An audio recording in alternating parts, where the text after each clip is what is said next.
Agora alguns exemplos de aplicação da lei de Faraday. Então, na forma diferencial, essa lei foi expressa como rotacional de E menos dB/dt. Então isso diz, primeiro, né, que se o B não depende do tempo, rotacional de E é igual a zero, nós estamos no caso eletrostático, em que E é um campo vetorial conservativo. No caso geral, em que o B depende do tempo, isso já não é verdade. E esse E que surge com rotacional diferente de zero é o E induzido. E ele é responsável por uma força eletromotriz que vai produzir a corrente no circuito se ali houver um circuito, né? Então, na forma integral, isso é expresso integrando a superfície dos dois lados. Então fica rotacional de E escalar N dA é igual a menos ddt da integral de B escalar N dA. E isso aqui, lado esquerdo, vira uma integral no caminho fechado que delimita essa superfície S do E escalar dl. Então a integral de E escalar dl é menos dφ dt, né? Porque essa integral na área é o fluxo do campo magnético naquela superfície. Então essa é a lei lei de Faraday na forma integral, né, que nós vamos aplicar agora em alguns exemplos, né?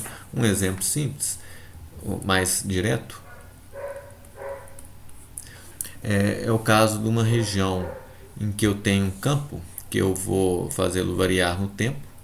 Então eu vou colocar um dB/dt diferente de zero eventualmente, mas mantendo essa direção e esse sentido. E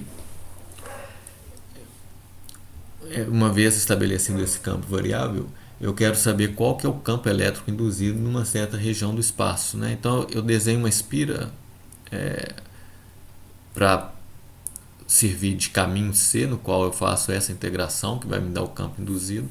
Eu vou fazer uma espira circular porque, pelas características da equação que eu tenho, vetoriais, eu sei que se eu tiver um dB/dt ao longo aqui da vertical, o campo vai ser circular.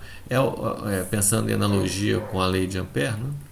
Quando a gente tinha antes rotacional de B igual a μ0j, é o mesmo caso de eu ter um J na vertical, um fio, por exemplo, na vertical, né, passando corrente. Aí eu sei que o B é circular, né? Daí a gente viu isso pela lei de Biot-Savart, e isso vem dessa relação, dessa estrutura matemática da equação, que é a mesma dessa, trocando o E induzido, o B pelo E induzido e o μ0j pelo menos dB/dt. Então aqui é claro que vai ser essa configuração. E aí esse vai ser meu caminho C.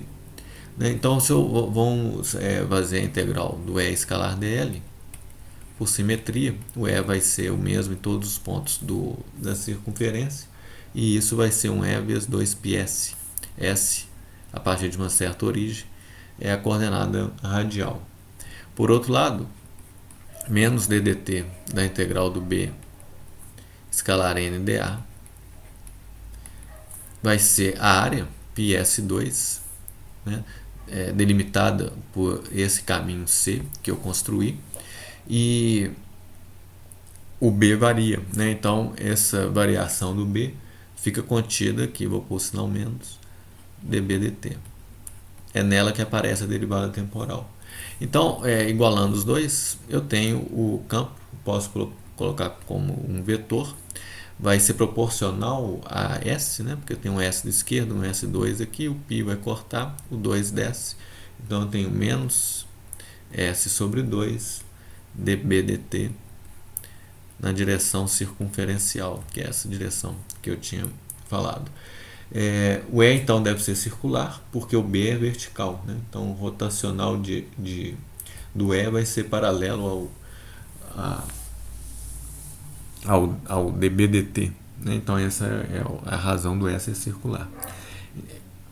Outra coisa, o sentido horário para a circulação de E, ele vem da lei de Lenz, né? Dessa maneira, né, o campo tende a contrariar a variação que criou o B. Então, se o B estiver diminuindo, o sentido do E vai ser ao contrário. Então, eu tenho uma relação aqui que vai ser dada pelo sinal de dB/dt. Tá? Eu tenho primeiro, então, um sentido horário, né? Então o E vai estar nessa direção aqui, porque o campo, supondo o dBdt maior que zero, vamos colocar aqui, ó, maior que zero. Então esse sinal, ó, é positivo, o campo está na direção menos φ, né? O φ é o vetor que está vindo aqui assim, não? Esse é o φ. Então é menos isso, né? Vai estar na direção contrária. Tá? Isso então ocorre porque se eu tiver um E nesse sentido horário, se eu coloco uma corrente, um circuito aqui, eu vou ter uma corrente. Essa corrente então vai gerar um campo para baixo. Então o E induzido seria responsável por uma corrente, por um campo para baixo. Isso contraria a variação que criou o E induzido, que é um dBdt maior que zero, é um aumento do fluxo. Se eu agora diminuo com o dBdt menor que zero, eu vou ter um E no sentido horário, porque com E no sentido horário eu tenho uma corrente no sentido horário e isso gera um campo na mesma direção do campo original. E isso vai ser verdade porque a variação que criou o campo induzido é negativa, é um dBdt menor que zero. Tá?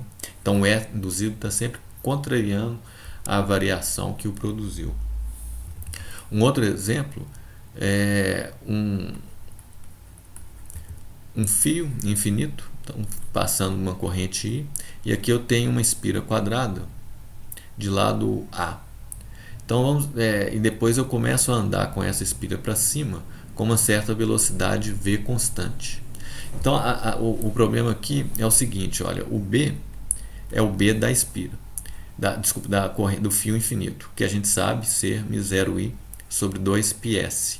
Essa é essa coordenada vertical, né, na direção então circunferencial aqui, né, dada pela regra da mão direita quando o polegar direito está ao longo dessa corrente aqui. Nesse ponto aqui do fio está saindo da tela, né, dessa espira está saindo da tela. Esse é o B, então ele vai circular aqui, né? Esse é o nosso B que temos no problema. Nós precisamos calcular o fluxo. Acontece que o fluxo ele é variável, uma vez que a espira está indo para cima. Então, eu pego esse ponto aqui da espira e esse. Vou chamar de ponto 1 e ponto 2, P1 e P2. A espira é rígida, né? Então a distância entre P2 e P1 vai ser sempre A. Esse fio não distorce. Então, observe o seguinte, no ponto P1, a coordenada dele pode ser um S0 mais VT. Isso representa uma coordenada inicial S0, vou deixar aqui, ó, e depois um avanço para cima, né, com a velocidade V constante. O ponto P2 ele vai dar então no ponto P1, que é S0 mais VT, mais um A, que é esse comprimento aqui. Então eu posso calcular o fluxo agora, que é a integral de B escalar n dA, substituindo o campo magnético, colocando fora aqui o μ0I sobre 2π, que é constante. Eu faço uma integral, vamos chamar essa coordenada aqui de x, aqui eu vou chamar de 0 e aqui de A. Então o x não muda, a coordenada, esse ponto está sempre em 0, esse ponto aqui está sempre em A. Então a integral de 0 a A em dx, algo que não vai depender de dx. O campo aqui é 1 sobre S, vou chamar de S', minha variável de integração, que é isso aqui. A gente já viu que está saindo da tela, né, nesse ponto aqui, o campo, e ele então é paralelo a normal à área. E qual que é a área? Né, a área vai ser então ds', integrado, agora, vou colocar aqui, deixa eu apagar isso. Essa integração, vou colocar aqui de 0 a A, e essa integração vai ser de S0, S0 mais VT, até o S0 mais VT mais A, ou seja, do ponto P1 ao ponto P2 em ds', e de 0 a A em dx'. Esse é o nosso resultado. Então vamos integrar para obter μ0I sobre 2π, logaritmo, o integral de dx é a, deixa aqui. A integral em ds' é o logaritmo de s' nesses dois limites. Então vai ser S0 mais VT mais A menos o outro logaritmo. Eu vou pôr como uma razão S0 mais VT. Então esse é meu fluxo. Qual que é a taxa de variação disso no tempo? Eu faço a derivada, eu vou ter M0 IA sobre 2π, a constante. O inverso do logaritmo fica aqui. Então S0 mais VT, S0 mais VT mais A, e a derivada dessa razão. Então é a derivada do primeiro, que é V, vezes o segundo, que é S0 mais VT, menos o primeiro, S0 mais VT mais A, vezes a derivada do segundo, que é V, dividido pelo segundo ao quadrado, S0 mais VT ao quadrado. Então observem aqui, ó, S0 vezes V, S0 vezes V, esse corta com esse. V2T menos V2T, esse corta com esse. Aqui no numerador sobra só AB. S0 mais VT corta com esse coeficiente, com esse expoente. Então aqui vai ficar μ0 e A sobre 2π. Aqui tenho 1 menos AV. Tá aqui. Se eu colocar o sinal menos aqui, eu tenho um sinal menos, isso aqui vira sinal mais. Dividido por S0 mais VT mais A, que está aqui, vezes 1, esse S0 mais VT que ficou por aqui. Esse é o meu menos dφ dt, que é a força eletromotriz que vai surgir nesse problema aqui. Surgiu então pela indução de um campo elétrico.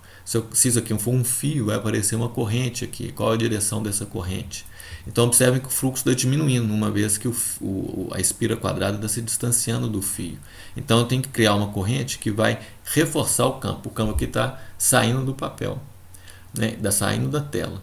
Então a corrente tem que ser uma direção tal que vai produzir um campo que vai também sair do papel, porque o fluxo que gerou esse campo elétrico induzido, ele está diminuindo no tempo. Então o campo elétrico induzido tem que contrariar essa variação, que é uma variação negativa. Então ele vai reforçar o campo. Então tem que ser no sentido anti-horário para que a corrente resultante pudesse gerar um campo que está também saindo da tela. Então esse problema fica descrito dessa forma. Um outro problema, outro exemplo, vamos supor que eu tenho um campo magnético aqui, B, e aqui eu tenho uma espira quadrada também, mas que pode girar com a velocidade de ômega. Vamos supor no instante t igual a zero, essa espira está disposta de tal forma que toda a área é atravessada pelas linhas de campo, né? Então ela está aqui como a direção normal no instante t igual a zero a essa espira coincide com a direção do campo, tá? Então aqui a área efetiva, né, que é atravessada pelas linhas do campo B, é a área total, que é a 2. E aí vamos supor que isso está girando com uma frequência ômega. Então eventualmente essa área vai ser zero. Essa área vai ser zero quando a disposição da espira em relação às linhas de campo for como está desenhado aqui. Os campos vão tangenciar apenas essa espira. Então eu posso calcular o fluxo lembrando então dessa relação. Vai ser a área, A2, vezes uma função cosseno de ômega t. No instante t igual a zero, a área é A2, depois de passado um tempo, dependendo da frequência ômega, isso vai ser zero, depois vai voltar a ser A2, etc. Então, um dφ dt aqui, com um sinal menos, vai ser menos mais ômega, porque eu já pus sinal menos, A2 seno de ômega t, e isso vai coincidir com a força eletromotriz induzida nessa espira. Tá, então, esses são alguns exemplos de aplicação da lei de Faraday, e a gente vai ver outro na próxima aula. no próximo vídeo, que leva ao conceito de indutância mútua ou indutância.